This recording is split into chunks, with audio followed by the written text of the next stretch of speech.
Hey guys, we're live. Thanks for joining me. Today I wanted to talk to you about the 4 pillars of a man's heart.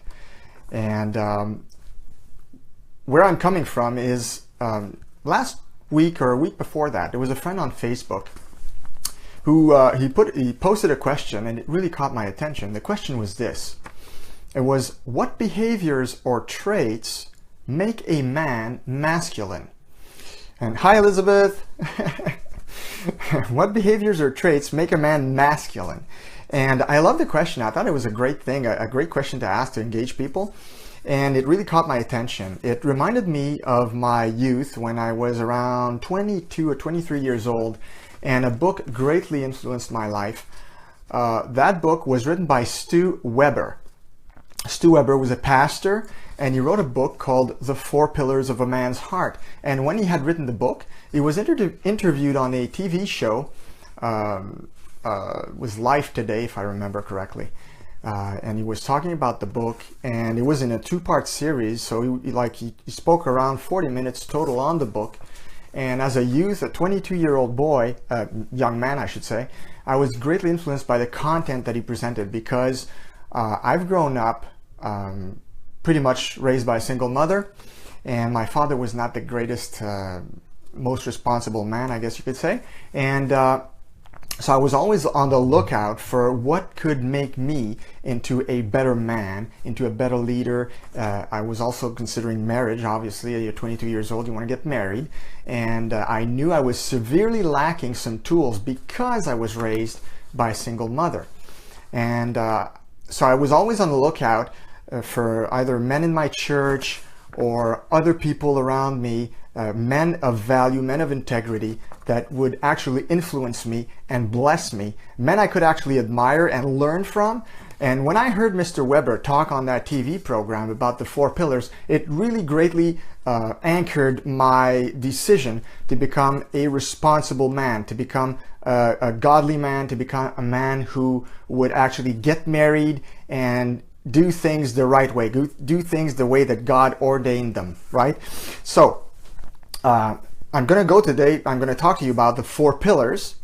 So the first pillar that Mr. Weber spoke of at the time was, he said, a man should be a man of vision and character, a king to provide. So the first pillar is the pillar of the king.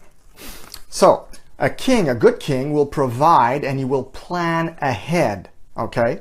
And the word provider is from the Latin. It means to look ahead, to prepare, to supply, to act with foresight, to be able to see ahead. Okay? So it's from the pronoun pro, which means ahead, and videre from the Latin, which means to see. So provision. So if the king pillar is not in balance, okay, what happens when our pillar is leaning either too much on one side or on the other? If it's not balanced, I mean, pillars are meant to hold up a structure, right? So if the pillar of the king in your heart as a man is leaning the wrong way, well, you're either going to be a tyrant who uses his strength to force people to do what he wants, or you're going to be an abdicator, someone who doesn't provide, who doesn't do what he's supposed to be doing. You're going to abdicate from what you're supposed to be doing.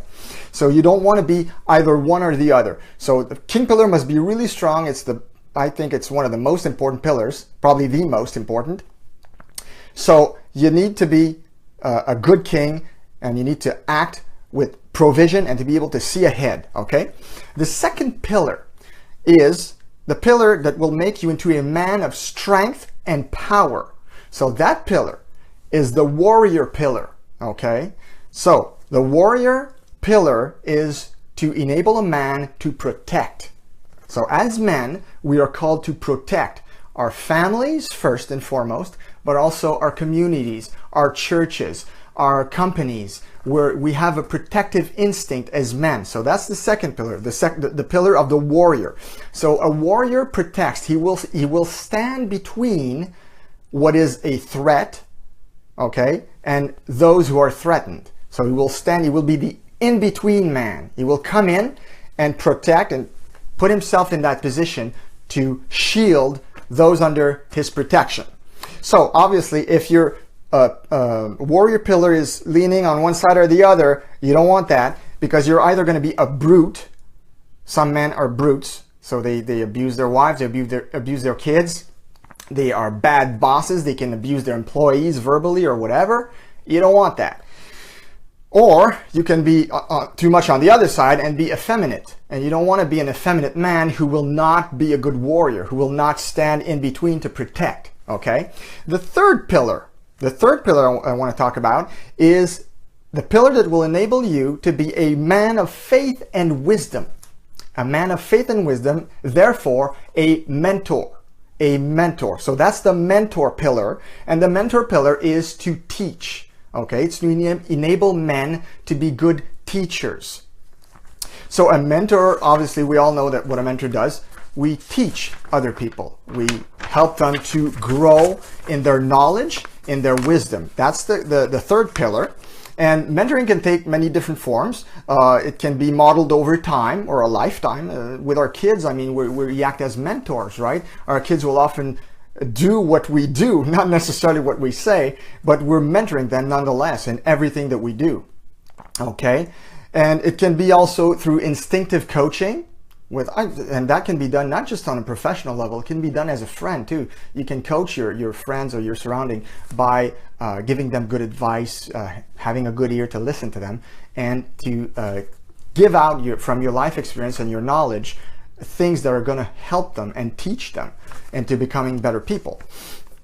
So as a mentor, remember, people will not care how much you know until they know how much you care. That is probably the key point of the mentor pillar, okay? They're going to listen to your knowledge or wisdom that you've accumulated over time when they actually understand, realize, and appreciate the fact that you really care about them, okay? So that's the mentor pillar. We have, always remember, we have 2 ears to listen, 1 mouth to speak, okay? So we're going to be good mentors if we can listen twice as much as we speak, but we need to speak words of wisdom and words of experience and words that are going to build up people and help them to understand better their surroundings and their lives. So that's the third pillar of a man's heart. And the final pillar, the fourth pillar, is the pillar that's going to enable you to become a man of heart and love. In other words, the friend pillar. The friend pillar will enable you to connect. As a friend, we connect with people. Connecting with others is done through the heart, okay? So being a good friend means putting other people's needs ahead of your own. As a friend, that's what we should do at all times. So the connection of a friend is done through emotion, okay? A man who is unable to connect with his own emotions will be unable to connect with the hearts of other people. So it's really important as men to be able to connect with our own emotions so that we're enabled to be good friends, okay? So studies have shown that a healthy emotional person, whether a man or woman, needs to connect on a regular daily basis with at least 3 people. So if you don't have connection with at least 3 people daily, this is going to make your friend pillar lean badly. So you need that human connection. It is not good for man to be alone. That's a biblical principle, and it's something that we can all observe on a daily basis. We see it when we've been alone for too long. We start feeling it. We need that human connection. That's just part of being human, and it's absolutely normal. But for some men, it's harder to be in touch with their own emotions and therefore to be a good friend. It can be a challenge at times. So I'm going to finish with a review of the 4 pillars, okay? The first pillar is a king to provide. The second pillar is a warrior to protect. The third pillar is a mentor to teach. And the fourth pillar is the friend to connect. So, king, warrior, mentor, friend. Those are the 4 pillars of a man's heart. If you work on a daily basis to make sure that those 4 pillars are upright, that they're standing strong, it will uphold your heart in the right direction, and it will enable you to be an upstanding man, a good man who is usable by God and who can add value to people. And that's what you want. As a young man, that's what was missing in my life. And I was always seeking out either good books or good mentors, good men to model myself after. Because I didn't have a father, because I didn't have that surrounding that strengthened me as a young man, I was on the lookout for that quite a bit. And it really, really helped me. So if you're a young man listening to this, if you know a young man who might benefit from this video, I urge you to share it with them, because there's a lot of young men out there who are in their teens, who are growing up with single mothers, who are missing out on what could really bless them as young men, to that connection that we all need with an older man who can give them wisdom, who can help them grow.